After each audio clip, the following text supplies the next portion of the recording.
Bienvenue à toi dans cette magnifique vidéo et aujourd'hui on va parler de tous les systèmes les plus sous-exploités, tous les systèmes qu'on a omis de t'expliquer pour pouvoir enfin exploser tes performances en tant que athlète. Excuse-moi.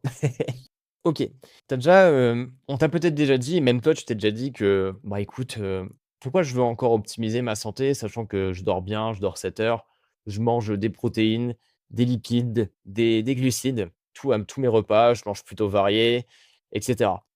Mais ce qui est bizarre, c'est que tu es quand même, toujours, dans des problèmes d'énergie, tu es toujours ballonné.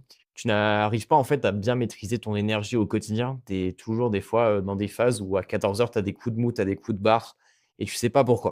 Il y a énormément de points à prendre en compte pour avoir, en fait, une santé au global.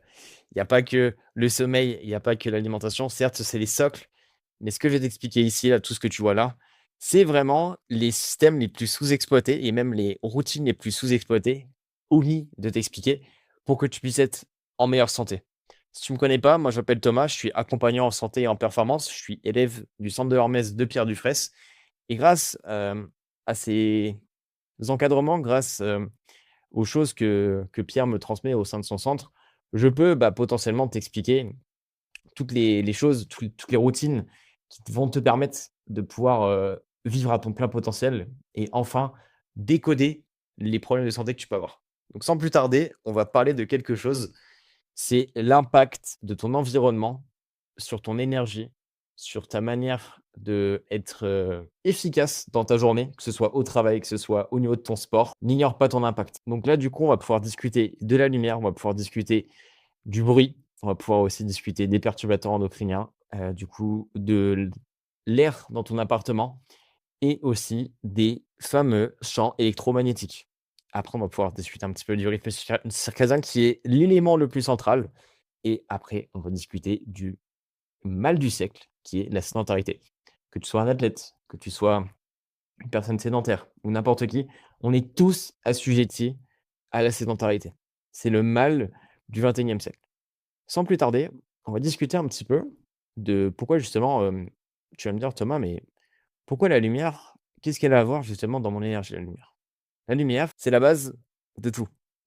En soi, en fait, sans lumière, on ne peut pas vivre, on ne peut pas justement lancer certains processus métaboliques sans cette lumière et sans aussi ce fameux spectre lumineux que tu vois ici. Suivant la lumière que tu vas regarder et suivant la lumière qu'il y a dehors, donc le soleil est capable justement d'aller sur tous ces spectres lumineux-là, ton corps va produire une cascade hormonale pour pouvoir te réveiller, pour pouvoir récupérer, pour pouvoir faire des activités physiques, mentales et en fait ça, ce qu'il faut comprendre, c'est qu'avec cette lumière-là, et avec notre mode de vie actuel, on a complètement saboté en fait, ce spectre lumineux et on est beaucoup plus exposé au spectre lumineux bleu. Alors en soi, le spectre lumineux bleu est quand même, bénéfique à certains moments de la journée pour pouvoir lancer le cortisol. Donc le cortisol qui est du coup une hormone qui te permet en fait d'être en état d'alerte, qui te permet justement de lancer certaines activités physiques, de te mettre dans un état où tu es, sur le qui-vive, où tu es prêt à faire des choses. Donc c'est quand même une très bonne chose.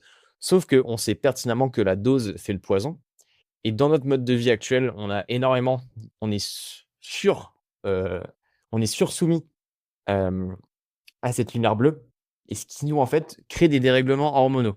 En fait, de surproduction, on reste dans cet état, en fait, de suractivité et au bout d'un moment, en fait, ton corps a besoin de se réguler et a besoin d'avoir quelque chose qui est stable.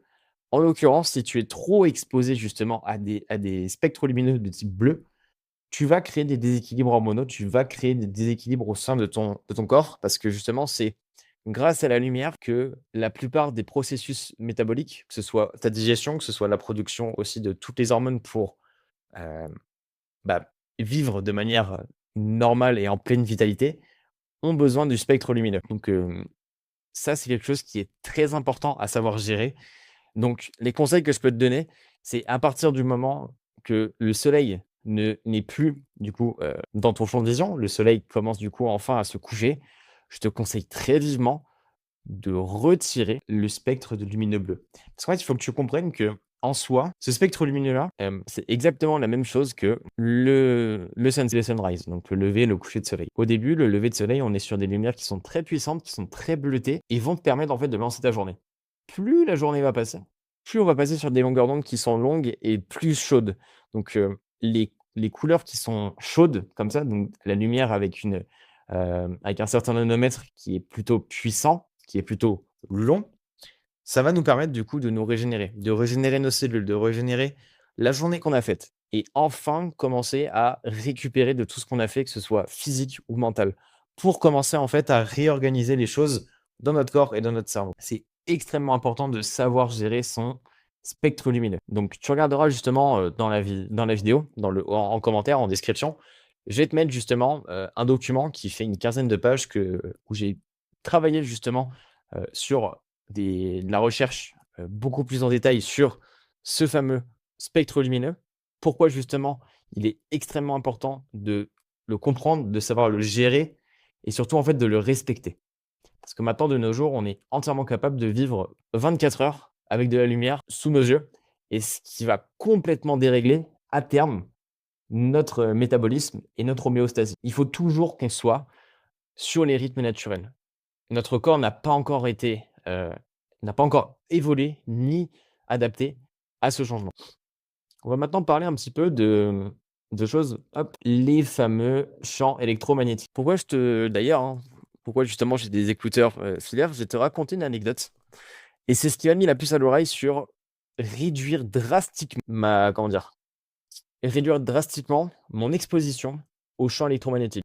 Depuis que je suis, que j'ai un téléphone aussi dans la poche, depuis qu'aussi j'ai des AirPods, bon là je les ai plus sur moi, j'avais cette sensation un peu bizarre, quand j'avais mon téléphone dans la poche, où je sentais quelque chose qui ma peau qui me une sensation vraiment désagréable dans la jambe. Donc c'était un petit peu les 1ers, les prémices de pourquoi je sentais ça. Je me dis: «Bon, c'est pas très grave, c'est comme ça, heu, c'est pas forcément à cause de mon téléphone». Mais ce qui était étonnant, c'est qu'en fait, je savais que c'était mon téléphone qui me procurait cette mauvaise sensation.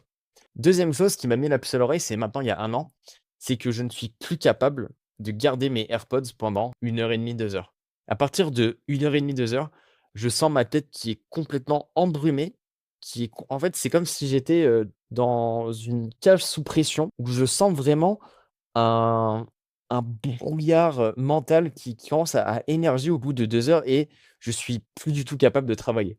Depuis que j'ai les écouteurs filaires, je suis capable, bah, maintenant de pouvoir continuer à travailler pendant au moins, 3-4 heures. Mais avant, quand j'avais mes AirPods, quand je passais justement des appels, au bout d'1 heure, j'étais complètement lessivé et donc ça m'a mis la puce à l'oreille et je voulais comprendre pourquoi en fait, j'avais ce problème-là et donc en recherchant, en comprenant, je me suis rendu compte que ces champs électromagnétiques-là sont extrêmement puissants, perturbent complètement l'activité cérébrale de notre cerveau. Alors justement, on va nous dire comme quoi, ces champs électromagnétiques sont maîtrisés, on est complètement en dessous du seuil de sécurité, mais on se base en fait sur quelles données?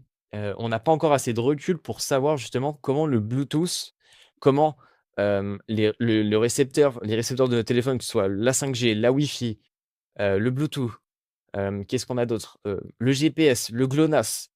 On n'a pas encore assez de recul pour savoir à quel impact ça a sur notre santé. En tout cas, moi, je te le dis clairement, mec, que ce soit mon téléphone ou mes écouteurs, c'est la chose qui m'a le plus cramé, déjà mentalement et je sais qu'il y a des gens qui sont plus ou moins réceptifs justement à ces fameux champs électromagnétiques et je suis persuadé qu'il y a des gens qui vont comprendre ce que je veux dire et c'est extrêmement important de réduire au maximum ton exposition aux champs électromagnétiques. Il y a beaucoup justement d'études qui vont aller dans le sens contraire de ce que je vais dire, mais je te garantis justement que quand tu fais le test, justement en exfiltrant le maximum et en supprimant le maximum de champs électromagnétiques dans ta journée, tu vas te sentir quand même beaucoup plus énergique, beaucoup plus réveillé et dans tous les cas, on sait pertinemment que ces ces champs électromagnétiques, cette exposition constante perturbe, notre activité cérébrale, perturbe aussi l'activité, de notre corps en général parce qu'on sait très bien qu'on est déjà de un réseau de neurones et forcément un réseau de neurones qui passe par des intrications électrochimiques et électroniques via, bah, justement le système nerveux et aussi, bah, c'est grâce à ce système nerveux qu'on enclenche ces fameuses cascades d'hormones et ces hormones-là aussi sont forcément réceptives, à ces intrications qui sont électriques. Donc, voilà, comme tu peux voir sur cette, petite image qui est vraiment très parlante, c'est de limiter cette exposition aux champs électromagnétiques parce que On a beau dire que pour l'instant, c'est pas quelque chose de néfaste pour l'homme, mais moi, j'ai quand même je sens quand même une profonde sensibilité sur ces champs-là. Et je sais pertinemment quand la Wi-Fi est éteinte, quand mon téléphone est en mode avion et quand je n'ai pas justement des écouteurs dans les oreilles. Et je pense qu'il y a beaucoup de gens aussi qui voient la différence. On va maintenant parler un petit peu aussi des perturbateurs endocriniens. Et là aussi, il y a beaucoup de choses à faire. Que ce soit au niveau de tes ustensiles, que ce soit au niveau de la peinture, que ce soit au niveau de ton air ambiant, que ce soit au niveau forcément des pesticides, forcément aussi au niveau des médicaments, de ce qui enrobe les médicaments, le bisphénol. Donc là, justement, on peut voir tout ça, donc les phtalates, les PFAS, les parabènes, les pesticides, les bisphénols, ruinent complètement en fait ta santé hormonale et te rend beaucoup moins fertile. Donc là, justement, il y a eu des études qui ont été explicitées, qui ont montré une vraie preuve causale entre ces fameuses sources, du coup, donc de phtalates, de PFAS, de alkyphénol, excuse-moi. Donc au sujet aussi de ces alkyphénols qui peuvent vraiment aussi peuvent vraiment aussi détruire la barrière cutanée de ta peau, au niveau des détergents, des lessives, et cetera. Et donc là, je te conseille vraiment de, encore une fois, supprimer toutes ces sources-là. Pourquoi je te dis ça? On va me dire encore, que je suis quelqu'un qui a peur de tout, et cetera.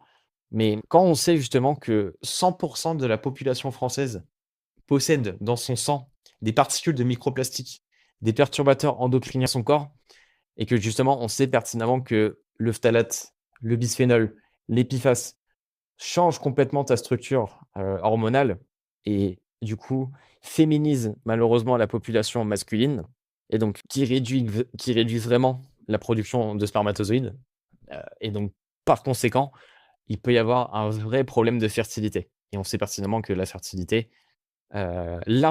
chez l'homme commence à devenir de plus en plus pesant pour la société. Donc là, tu peux voir justement toutes les sources de perturbateurs endocriniens. Donc les ustensiles, faut les changer.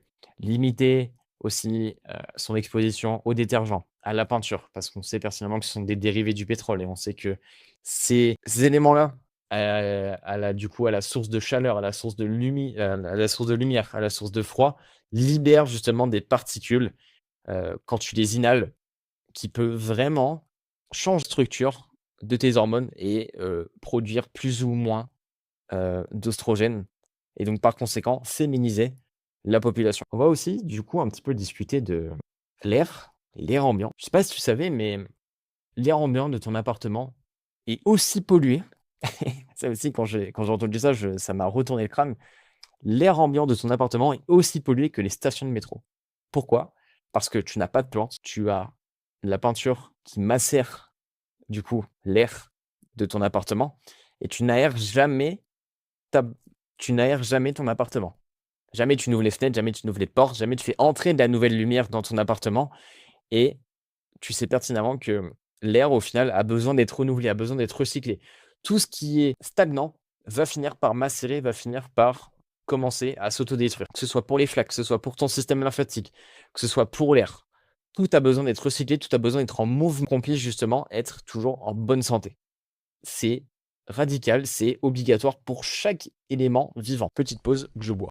Donc voilà, moi je peux te conseiller quelques petites plantes dépolluantes qui sont vraiment qui ont été authentifiées et surtout, oui bien sûr, authentifiées et surtout certifiées comme des plantes qui peuvent vraiment, déjà de un se nourrir du fameux mauvais air pour le recycler. On sait pertinemment que ce cycle-là de dioxyde de carbone en oxygène, excuse-moi, si, dioxyde de carbone en oxygène, il y a des plantes qui sont plus ou moins puissantes et fortes et réceptives à changer ce dioxyde de carbone en oxygène. Et donc c'est pour ça que c'est obligatoire d'avoir des plantes dans ton environnement.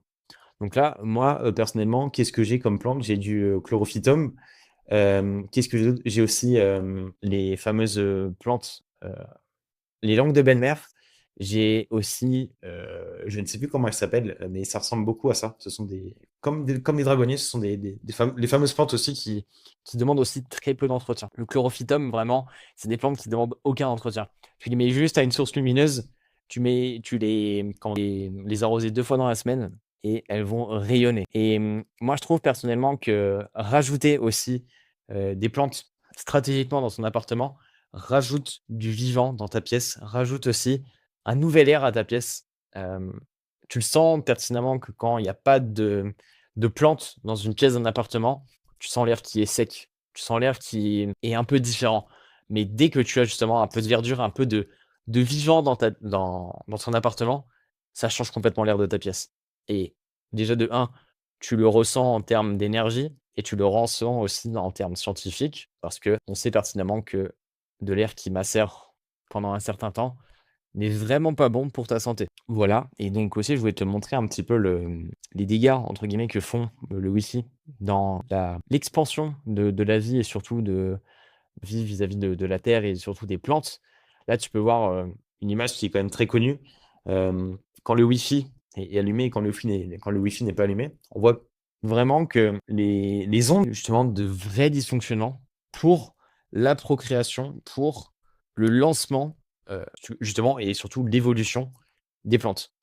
Quand on sait justement qu'un élément vivant aussi, est aussi interconnecté que nous, et comme aussi je t'ai dit que le champ électromagnétique du Wi-Fi perturbe aussi bien, notre système nerveux, et aussi sur le si on est vraiment à des doses très fortes et qu'on est souvent exposé à ça, hein, je te parle.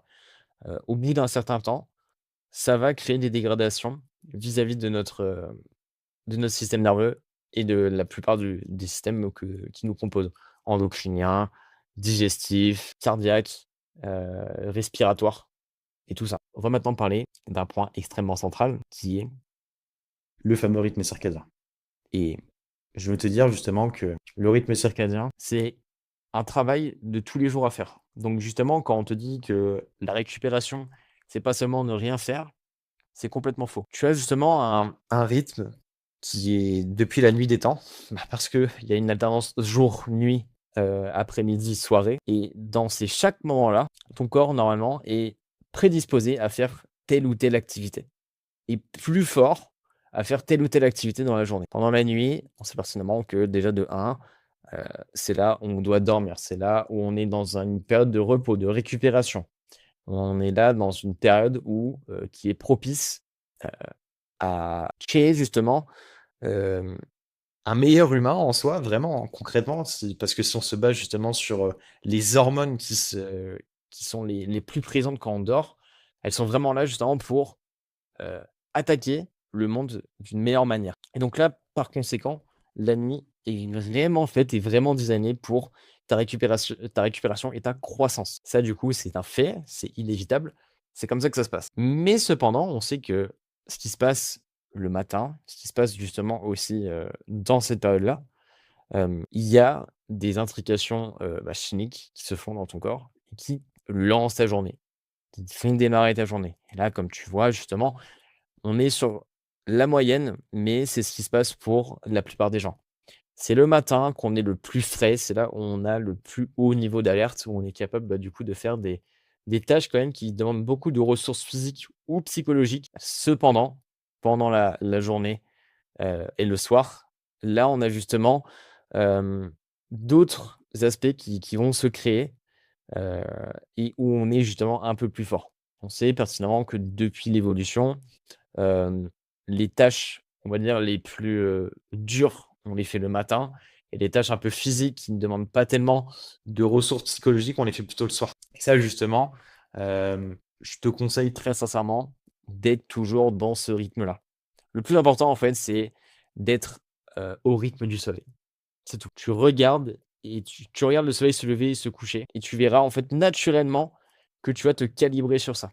Alors je sais que ça va être chiant, ça va être dur, ça va être long, mais il faut obligatoirement que tu fasses ça. Le rythme circadien, vraiment, c'est pour moi plus important que le sommeil, plus important que l'alimentation, parce qu'en fait, c'est ce qui lance toute la production, de tes hormones, qui lance aussi la production, de tes vitamines, de tes minéraux, qui lance en fait, qui permet en fait à ton corps de fonctionner de manière la plus optimale possible. C'est ce fameux rythme circadien. Pause boisson. Et maintenant, dernier point qui est notre mal du siècle, que tu sois un athlète, que tu sois, un entrepreneur, que tu sois n'importe quoi, que tu sois même un cadre, on passe généralement entre 8 à 10 heures assis et c'est le mal du siècle. Aussi bien, pour moi, aussi bien que pour n'importe qui. Parce que maintenant, on est passé du coup, comme tu peux voir là sur ce graphique, on est passé, vraiment depuis les années 1900 aux années 2020. Regarde le changement qui a opéré entre le travail physique et le travail de bureau. C'est ahurissant, c'est ahurissant. Et une personne en moyenne est assise 8 à 10 heures. Quand tu sais que, nos ancêtres et même, il y a pas de si longtemps que ça, il y a à peine 100 ans, un être humain marchait entre 15 et 20 kilomètres par jour. Je ne sais pas si on se rend compte justement du niveau, de dégradation physique qui se passe. Maintenant, on te dit de faire 10 000 pas par jour. 10 000 pas par jour, c'est 7 kilomètres. Tu te rends compte justement le niveau maintenant de dégénérescence qui arrive, heu petit à petit et je trouve ça vraiment triste et qu'est-ce qui se passe justement quand tu es assis? Qu'est-ce qui se passe justement quand tu restes dans cette position comme moi je suis actuellement? Eh bien, dans un premier temps, tes muscles s'atrophient, ton système lymphatique ne bouge pas, donc c'est ça justement qui va créer, une surexposition aux toxines parce qu'en fait, ton système lymphatique, lui, est vraiment là pour récupérer toutes les toxines, tous les déchets de ton corps pour ensuite évacuer au niveau de tes émonctoires.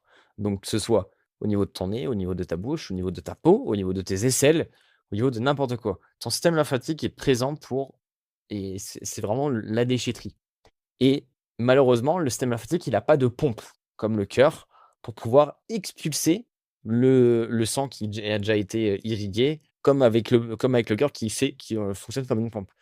Le système lymphatique a besoin de mouvement, a besoin de bouger pour qu'il puisse en fait extirper ces toxines. Et donc, justement, quand un système lymphatique, justement, reste stagne, figé, toutes les toxines restent et commencent justement, bah, en fait, à rester dans ton corps de manière durable. Et ça, du coup, je dirais que c'est une des vraiment les 50 arguments qui montrent que la sédentarité, c'est pour moi une réelle maladie. C'est une maladie où tu le sens pas, en fait. Et tu le sais, voilà, comme tu le vois, par exemple, ça augmente ton niveau d'insuline parce qu'en fait, tout simplement, comment tu régules déjà l'insuline? Par l'activité physique, par ce que tu manges et aussi forcément, le nombre de fois où tu marches, où tu es en train de faire quelque chose. Plus tu vas rester sédentaire, plus ça va mettre du temps en fait à ton pancréas de sécréter le plus d'insuline pour, bah, ensuite revenir à un stade normal. Et c'est ce qui se passe, bah, justement, en fait, ensuite avec, l'alimentation qui est du coup, pro-glucidique, qui du coup, qui est, pro-insulinique aussi et la sédentarité en fait n'aide pas du tout à réguler ce problème d'insuline. Il y a aussi, le mal aussi de ce siècle, encore une fois, j'aime bien le dire, hein, mais c'est obligatoire. Quand tu restes dans cette position assise, tu atrophies tes muscles, tu atrophies aussi surtout ta mobilité. Que ce soit au niveau de tes épaules, que ce soit au niveau de tes hanches, que ce soit au niveau de tes chevilles, que ce soit au niveau aussi de ta colonne vertébrale, tu t'atrophies de plus en plus. Donc il ne faut pas s'étonner que quand tu es, hem, assis pendant une trop longue période, tu as mal au dos, tu as mal aux hanches, tu as mal aux épaules ou alors quand tu te lèves justement, tu sens que tes chevilles sont lourdes, tu sens que ton corps est lourd. Mais en fait, tu as pas été designé pour rester 3 heures comme ça et je trouve personnellement que les choses à faire simplement, c'est de se lever, de marcher pendant 30 minutes, simplement pour faire circuler déjà ta masse, faire circuler un petit peu, la stagnation de sang qui a pu avoir dans ton corps et surtout aussi au niveau de tes extrémités. Parce que c'est là où ça prend le plus de temps, le sang à venir. Et donc plus tu vas bouger tes extrémités, plus le sang va se renouveler dans ces zones-là et plus tu vas pouvoir en fait avoir une meilleure oxygénation, être beaucoup plus alerte au niveau, de ton cerveau, au niveau de tout ce que tu vas faire. Et ça vraiment, c'est un point qui pour moi, est vraiment sous-estimé, qui commence vraiment à faire son effet, à mon humble avis. Mais je trouve encore que trop de gens pensent que juste faire, de la course 2 fois par semaine va retirer cette sédentarité. Mais pas du tout, pas du tout. Il faut obligatoirement minimum, je dirais, faire entre 7 et 10 kilomètres de marche par jour. C'est pour moi obligatoire, en plus de ton activité physique. Parce qu'à partir de là, tu vas pouvoir simplement déjà de un déconnecter, pouvoir être au contact de la nature, au contact du vivant et parce qu'en fait, on a trop voulu faire croire que l'humain est au-dessus en fait des éléments extérieurs, mais il fait partie en fait de cet élément-là et a besoin d'être connecté à ces éléments-là pour pouvoir bien vivre et la sédentarité nous coupe complètement de ça. Ça nous coupe complètement de ça. Donc ce que Oula, ce que je t'invite à faire, c'est de marcher, de ne plus être sédentaire, de continuer toujours à avoir une activité physique, de marcher. Voilà, là, moi, ça fait une demi-heure là que je suis en train de parler et je sens que je suis quand même très à l'écoute justement de mon corps et de mes rythmes parce que là, je sais que je commence à avoir la bougeotte. Je sens que j'ai envie simplement de marcher un petit peu, de prendre l'air parce qu'en fait, c'est obligatoire.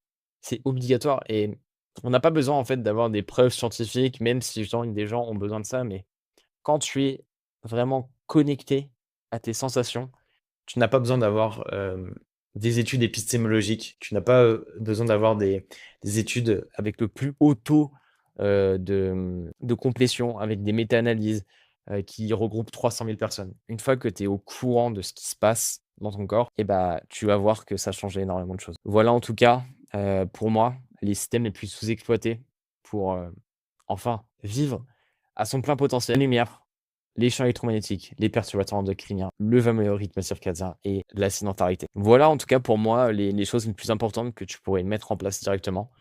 Je te mettrai aussi, l'impact de la lumière sur ta santé, parce que du coup, c'est un petit travail de recherche que j'ai bien kiffé faire, donc que je vais te partager et dans tous les cas, si tu souhaiterais être aussi, accompagné dans, l'explication et de comment tu peux implémenter ces systèmes dans ta routine, dans ta journée, je me ferai un plaisir déjà qu'on en parle, par téléphone, qu'on en parle par appel vidéo et aussi je t'invite à me rejoindre sur Instagram où je fais des contenus un peu plus légers, mais qui sont toujours dans cette même lignée. Donc, dans tous les cas, voilà, je te souhaite une très bonne journée. Rejoins-moi sur Instagram. N'hésite pas à prendre rendez-vous avec moi si tu souhaites, qu'on mette en place ces systèmes-là. Des systèmes déjà de un qui sont gratuits, qui ne prend pas de temps, mais tu vas voir que les gains sont fulgurants et que tu n'as pas besoin de pilules parce qu'on veut te faire croire que tu as des pilules. Mais ces choses-là sont complètement gratuites à mettre en place et vont vraiment faire passer ta santé à un niveau supérieur. C'était Thomas et à très vite.